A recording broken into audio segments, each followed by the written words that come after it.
Well, hey everybody, I'm Stephen Maxwell. Welcome to the first episode of Who's Got Your Vote? We're getting you geared up for the November election. We got a lot of races happening here in the Arklatex.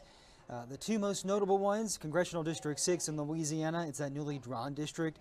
It's that second majority-minority district that judges ruled had to be put in place in Louisiana. Another big one we're following is for U.S. Senate over in Texas. Republican Ted Cruz is running for his third term in office. One of his main challengers is Congressman Colin Allred. He's been serving in Congress for quite some time now. He's a former civil rights activist, former NFL player. He's the first candidate for Texas Senate that we're going to be talking to in our in-depth interview series that we're doing here on Who's Got Your Vote. We're going to hear from him in just a couple of seconds. But first, we're going to let you know that we're going to give you these in-depth interviews. We'll talk to Cruz, the other two candidates in that race, Tracy Andrus, and the Libertarian candidate, Ted Brown. So we'll have all those coming up for you, and we'll have them posted on KSLA.com as well. Here's our in-depth interview with Congressman Colin Allred on Who's Got Your Vote.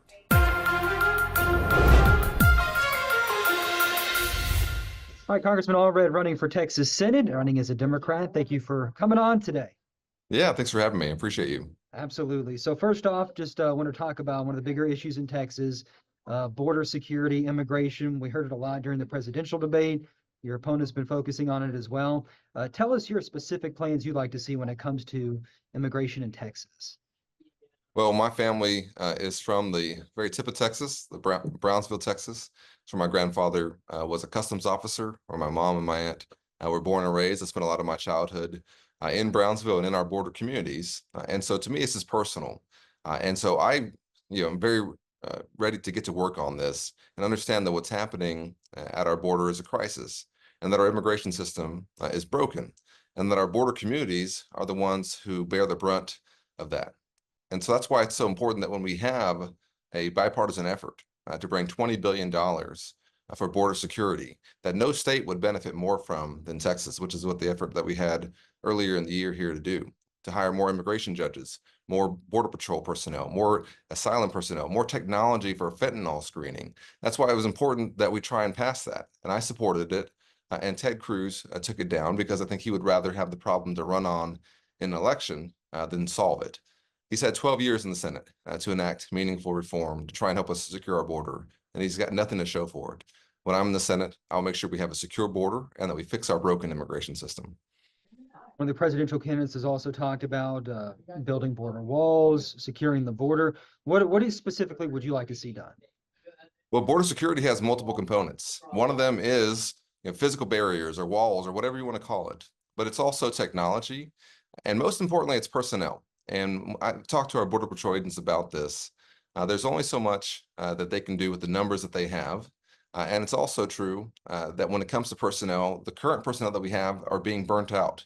And I have real concerns about an ongoing mental health crisis that we see unfolding among the Border Patrol because they're having to work so much overtime, often having to be asked to work in regions away from their families.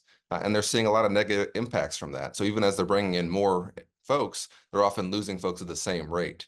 And so this is something we have to address. But border security is also about having a functioning legal immigration system, because when you have a broken legal immigration system, it often can contribute to what we see at the southern border as well. So it all works in conjunction, and we have to address it in a comprehensive way, and that's what I want to get to work on doing.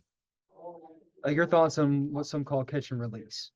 Yeah, well, this is something that, I've said that we need to certainly have a change to the way this process works. And I've talked to our Border Patrol agents about this, and I know it's a frustration for them. But fundamentally, this is not something that they have the ability to do on their own. We have to have a policy change, and we have to have a plan for what the alternative would be. And so to me, this is something where the Congress has to step in. We've had multiple presidencies over the last few decades, going back to the Reagan era, since we last had a comprehensive reform to our immigration system. I want to change that, make sure that as we address our broken legal immigration system, that we also put in place the proper mechanisms for dealing with folks who are coming here, who are seeking asylum, and make sure that as we go through that process, that it's done in a way that's fair to them, but also it's fair to our border communities. A lot of Americans, Texans as well, are struggling to make ends meet with the economy. Inflation is so high. What are some specific plans you'd like to see happen in Congress if you are elected? Yeah. Well, I was raised by a single mom who's a public school teacher. And so, listen, this is personal for me. I know what it's like to go through the grocery store line and you have to put something back or be not sure whether or not when you swipe that debit card, if it's going to go through and you say a little prayer. To me, everything that we can do to lower folks' cost has to be our focus. And that's why I'm proud of some of the work that I've done to make sure we lower the cost of prescription drugs, for example, capping the cost of insulin at 35 bucks a month for folks who are on Medicare. We try to do that for everyone, but Ted Cruz opposed it to trying to lower the costs for new families. My wife and I have two kids who are under 5, and I know how expensive this stage of life can be. I was proud of the work we did on expanding the child tax credit that helped lift so many kids out of poverty in Texas. That was allowed to expire, and Ted Cruz opposed extending it. I wanted to see us extend that. I want to make sure that we're investing in the programs and make it easier for families to get by. And as we continue to see us come out of the pandemic and see inflation coming down, that we are growing these jobs and doing it in a way that makes it easier for folks to get ahead. I'll always be on Texans' side, no one else's side. Ted Cruz has shown over 12 years that he's mostly for the wealthy and the well-connected. That's the exact opposite of how I'll be. The Trump era tax codes are set to expire next year. Depending on who's president, we could see them extended. We could see a new plan put in place. What do you hope to see when it comes to the tax code? Well, we have to make sure that we're cutting taxes for the middle class. And this is something that, I think should be bipartisan, that everyone, I hope, can agree on. And that we also are asking from the folks who have done the best in our economy, the folks who have seen tremendous growth in their wealth, that they're being asked to pay their fair share as well. I believe in kind of the Warren Buffett rule that he says that, he shouldn't pay a lower tax rate than his secretary. I think that's probably true, while at the same time recognizing the contributions that they are making to our economy. So we can have a fair tax system, one that I think rewards work, one that lessens the burden on the middle class, and that tries to help us make sure that as folks have done the very best from our economy that we have built together, that they're also paying back in. Vice President Harris is proposing a plan for down payment assistance for home buyers, $25,000, as well as a $50,000 tax credit for small businesses. Your thoughts on both of those and what it could do for the middle class and small Yeah. business owners? Well, listen, I think for our small businesses, access to capital is incredibly important. I've spent my 6 years in Congress working really hard to try and make sure that our small businesses, survived the pandemic, came out of the pandemic, and are able to continue hiring. I think they're the backbones of our communities. They're the best employers that we have. They're the folks who I think often, when we lose a small business, we often feel it in our neighborhoods, in our communities, in a way that we wouldn't for any other kind of business. And so I think that is really important, that we help them get access to capital early on, and then we do it in a way that, of course, has the proper guardrails in place. But when it comes to home ownership and lowering the cost of housing, this is something that is incredibly important to me, and that I hear from folks all the time about. In my family, my mom rented a house from my aunt, who was her sister, for over 20 years until I helped her buy it when I was in the NFL.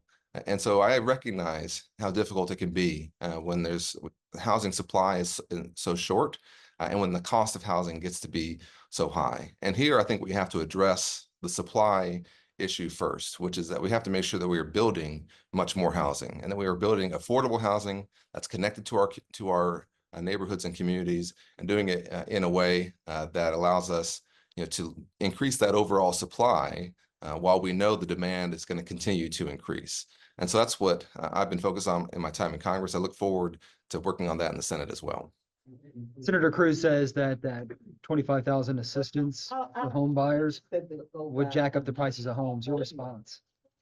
Well, I do think that we have to focus on the supply first. And to me, that is the overall, how many houses are we building? How much affordable housing are we building? And are we building it in a way that is, enmeshing it in our communities, as opposed to putting it somewhere where, it adds to, increasing travel times and far away from work and far away from good schools and all those kinds of things. And so this is possible. We have to have smart policies in place to do it, to incentivize the kind of housing that we want to see. And we have to have, I think, a national housing plan that will require legislation probably early in next year to address this. We've gone several decades without really investing heavily in our overall housing supply. And that's why we are where we are now. And we are deeply underhoused in terms of what we have available. So we have to change that. And to me, it's going to take federal, state, and local approaches to make sure we do it in a way that folks are comfortable with, but that also provides more housing for folks, which will then lower costs as well. Abortion is another big issue. Your opponent wants to leave it up to the states. He likes the idea of Roe v. Wade being shot down. What do you hope to see? Well, this is an issue that I think is impacting Texans so deeply. And let's be very clear. We're here today because of Ted Cruz. This is his abortion ban, where we are seeing these heartbreaking stories across our state. This is because Ted Cruz has made it his life's work to put Texas women in this position. He voted for the judges on the courts who took down this Roe v. Wade. He helped elect anti-abortion state legislators. He called for this change. He celebrated, and he actually would go further into banning things like IVF and certain forms of birth control. So this dangerous ban, which goes way too far, is on him. And now he's refusing to answer to Texas women who are suffering the consequences of his actions. But I know that on November 5th, he's going to hear from these women. And I know one thing about us as Texans, as a fourth-generation Texan, that this is not who we are. Forcing a child who is a victim of rape or incest to carry a child to term is not freedom. When you have a much-wanted pregnancy and you get a severe complication, and you have to flee our state, as so many Texas women have had to do already, that's not freedom. When you have municipalities, cities, and counties saying that folks can't use the roads if they're going to use them to access an abortion, and we are turning either Texans into informants on each other or saying, what are we going to do, pull Texas women over? That's not freedom. And this is not who we are, and we can change it. Last question here. The latest poll from The Hill shows that you're down about 4 points within the margin of error. What are some ways you could close that gap by November? And are you confident? Listen, we're doing great, and we're in a strong position to beat Ted Cruz. But what I want Texans to know is who I am. That I was raised by a single mom in Dallas, that I went to public schools there, and it's a big deal for my family when I got a scholarship to play football at Baylor. That I made it to the NFL, became a lawyer, and have served in Congress in a way that shows it's possible to bring folks together. I'm the most bipartisan Texan in Congress. I'm proud of that. I'm running against the most extreme senator in the country, somebody who I think for 12 years has shown us exactly who he is, and that he has no interest in ever being a part of a bipartisan effort to help our state, whether it's working with John Cornyn to help pass the CHIPS and Science Act, which I did, or the infrastructure bill. It's bringing $35 billion to our state over 5 years, which Mitch McConnell supported and I supported, but Ted Cruz opposed, or whether it's a bipartisan effort to secure our border that no state would have benefited more from than Texas, that Ted Cruz took down and that I supported. We can do better, and we can do better on November 5th. Congressman, thanks so much. We appreciate it. Okay, thanks for your time. Thanks.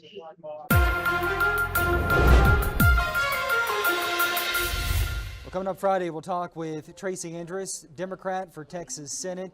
He is a write-in candidate. Then on Monday, we'll speak with Republican Senator Ted Cruz. Have a great day, everybody. See you on the next episode.